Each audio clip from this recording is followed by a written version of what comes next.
देशवासियों, नमस्कार।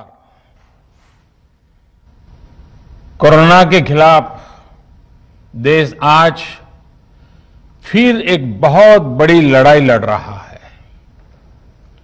कुछ सप्ताह पहले तक स्थितियां संभली हुई थी और फिर एक कोरोना की दूसरी वेव तूफान बनकर आ गई।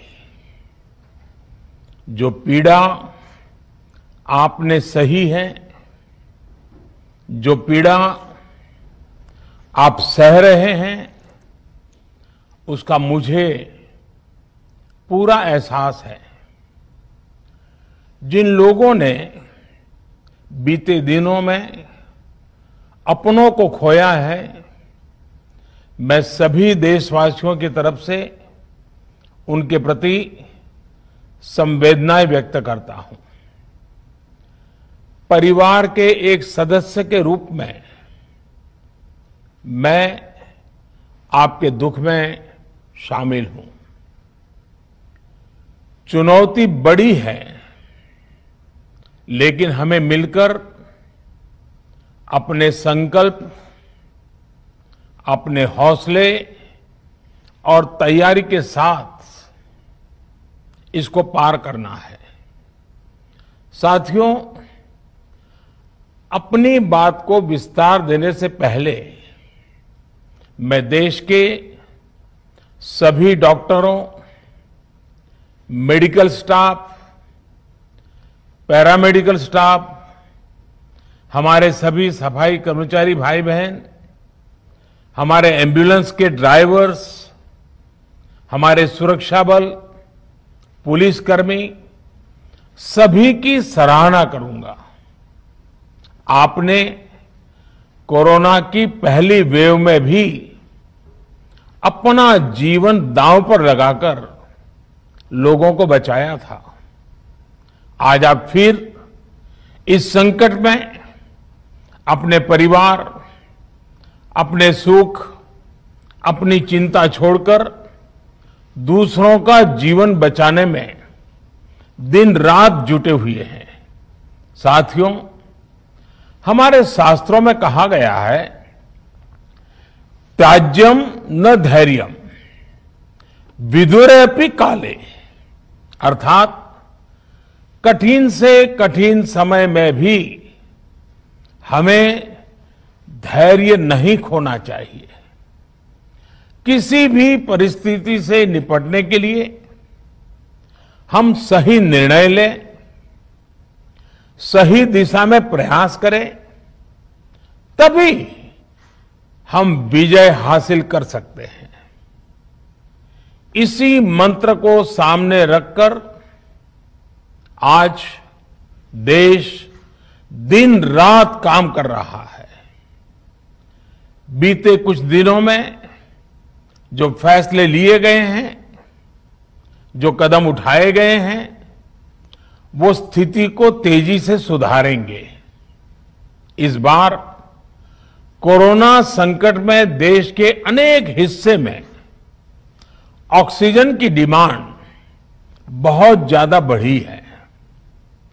इस विषय पर तेजी से और पूरी संवेदनशीलता के साथ काम किया जा रहा है। केंद्र सरकार, राज्य सरकारें, प्राइवेट सेक्टर, सभी की पूरी कोशिश है कि हर जरूरतमंद को ऑक्सीजन मिले। ऑक्सीजन प्रोडक्शन और सप्लाई को बढ़ाने के लिए भी कई स्तरों पर उपाय किए जा रहे हैं।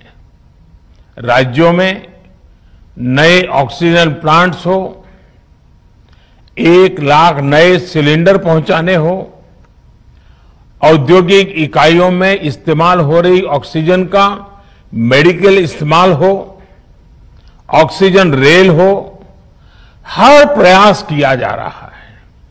साथियों, इस बार जैसे ही कोरोना के केस बढ़े, देश के फार्मा सेक्टर ने दवाइयों का उत्पादन और बढ़ा दिया है।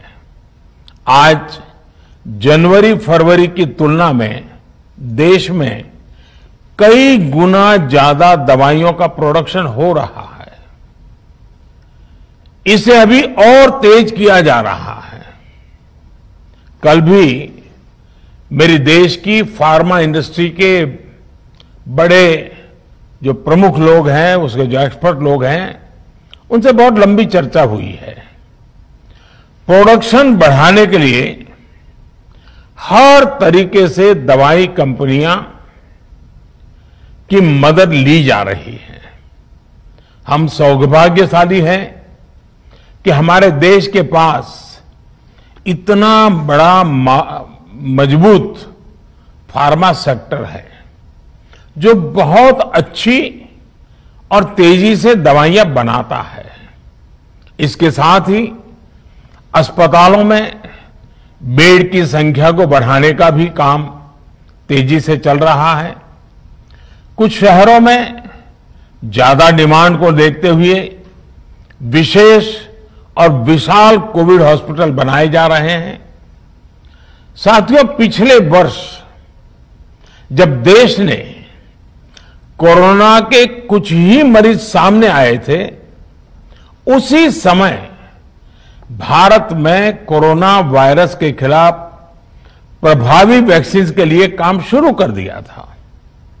हमारे वैज्ञानिकों ने दिन रात एक करके बहुत कम समय में देशवासियों के लिए वैक्सीन विकसित की है। आज दुनिया की सबसे सस्ती वैक्सीन भारत में है। भारत की कोल्ड चेन व्यवस्था के अनुकूल वैक्सीन हमारे पास है।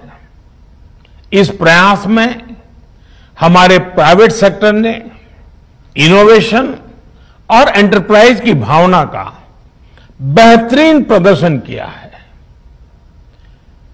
वैक्सीन की अप्रूवल्स और रेगुलेटरी प्रोसेसेस को फास्ट ट्रैक पर रखने के साथ ही सभी साइंटिफिक और रेगुलेटरी मदद को बढ़ाया गया है।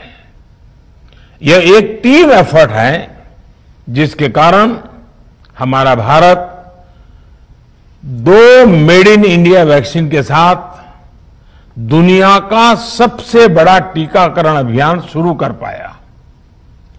टीकाकरण के पहले चरण से ही गति के साथ ही इस बात पर जोर दिया गया कि ज्यादा से ज्यादा क्षेत्रों तक, जरूरतमंद लोगों तक वैक्सीन पहुंचे।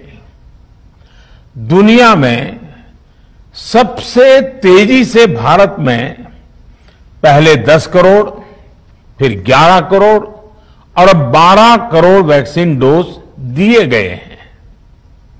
आज कोरोना से इस लड़ाई में हमें हौसला मिलता है कि हमारे health care workers, frontline corona warriors और सीनियर सिटीजन्स के एक बड़े हिस्से को वैक्सीन का लाभ मिल चुका है।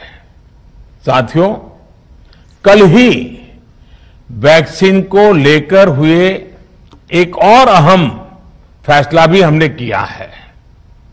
1 मई के बाद से 18 वर्ष के ऊपर के किसी भी व्यक्ति को वैक्सीनेट किया जा सकेगा। अब भारत में जो वैक्सीन बनेगी उसका आधा हिस्सा सीधे राज्यों और अस्पतालों को भी मिलेगा।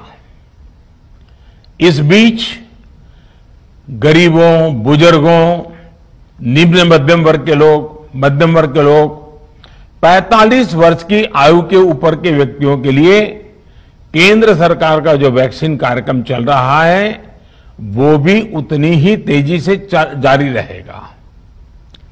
पहले की तरह ही सरकारी अस्पतालों में मुफ्त वैक्सीन मिलती रहेगी, जिसका फायदा, जैसा मैंने कहा, हमारे गरीब परिवार हो, हमारे मध्यम वर्ग, निम्न मध्यम वर्ग के परिवार हो, वो उनका लाभ उठा सकेंगे। साथियों, हम सभी का प्रयास जीवन बचाने के लिए है, और जीवन बचाने के लिए तो है ही, प्रयास से भी ये है कि आर्थिक गतिविधियां और आजीविका कम से कम प्रभावित हो। प्रयास का तरीका यही रखा जाए।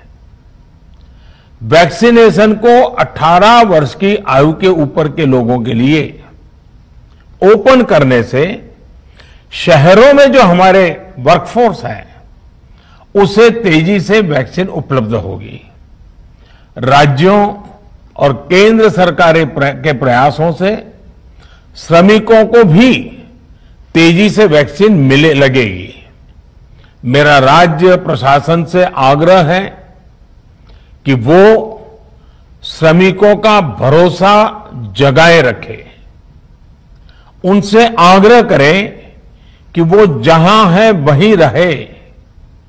राज्यों द्वारा दिया गया ये भरोसा उनकी बहुत मदद करेगा कि वो जिस शहर में है वहीं पर अगले कुछ दिनों में वैक्सीन भी लगेगी और उनका काम भी बंद नहीं होगा।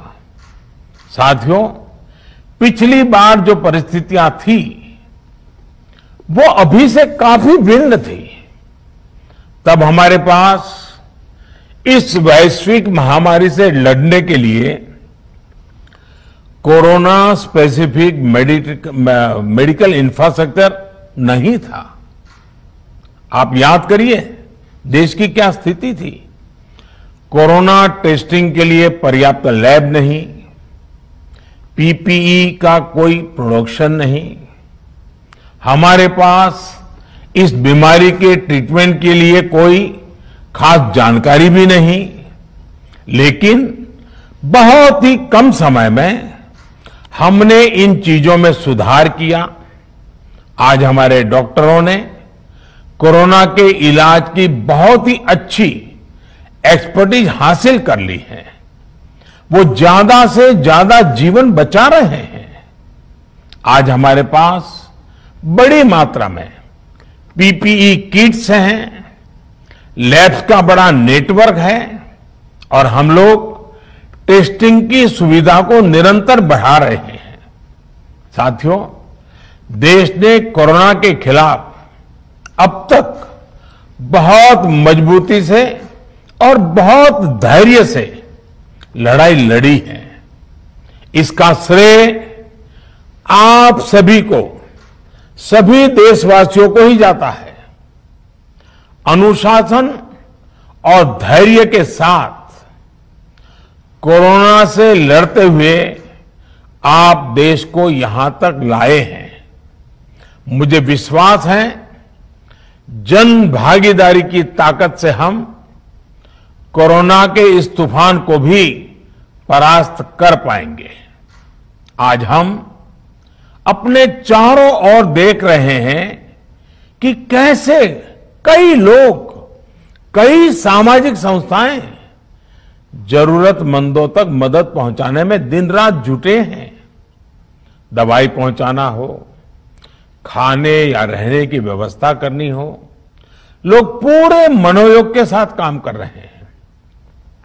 मैं इन सभी के सेवा भाव को आदरपूर्वक नमन करता हूं और देशवासियों से अपील करता हूं कि अधिक से अधिक मात्रा में इस संकट की घड़ी में देशवासी आगे आएं और जरूरतमंदों तक मदद पहुंचाएं। समाज के पुरुषार्थ और सेवा के संकल्प से ही हम ये लड़ाई जीत पाएंगे। मेरा युवा साथियों से अनुरोध है कि वो अपनी सोसाइटी में, मोहल्ले में, अपार्टमेंट्स में छोटी छोटी कमेटियां बनाकर कोविड अनुशासन पालन करवाने में मदद करें।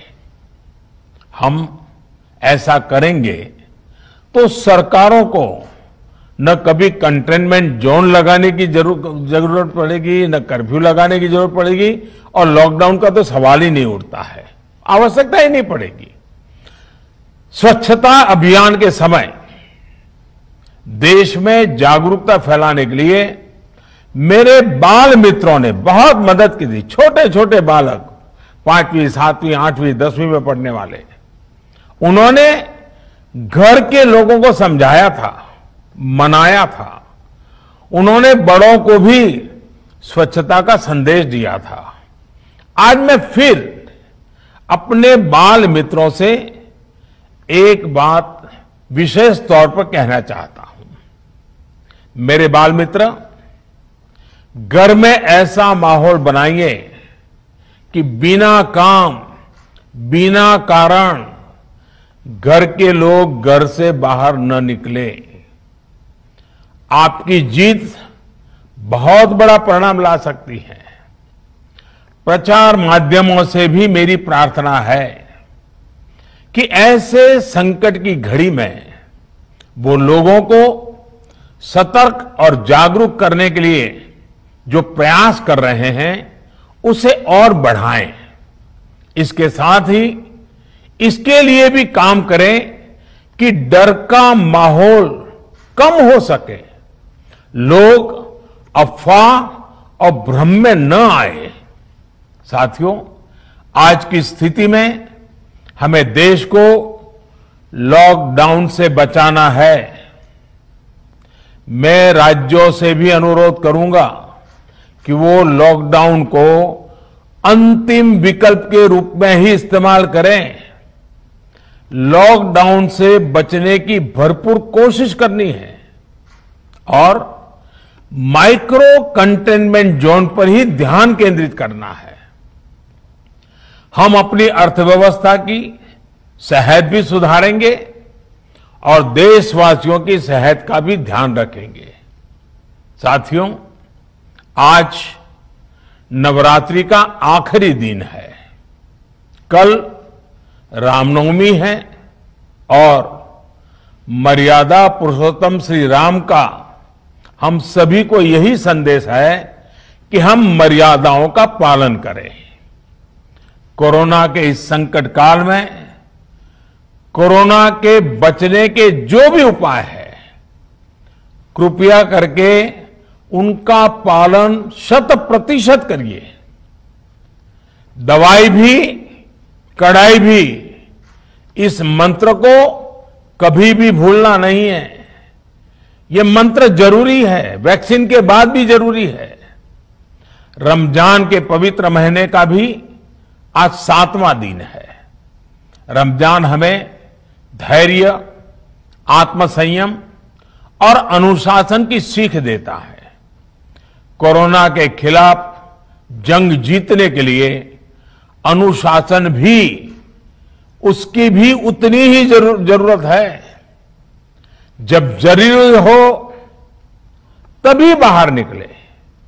कोविड अनुशासन का पूरा पालन करें। मेरा आप सभी से यही आग्रह है। मैं आपको फिर ये भरोसा देता हूं, आपके इस साहस, धैर्य और अनुशासन के साथ जुड़कर आज जो परिस्थितियां हैं उन्हें बदलने में देश कोई कसर नहीं छोड़ेगा। आप सभी स्वस्थ रहें, आपका परिवार स्वस्थ रहे, इसी कामना के साथ मैं अपनी बात समाप्त करता हूं। आपका बहुत बहुत धन्यवाद।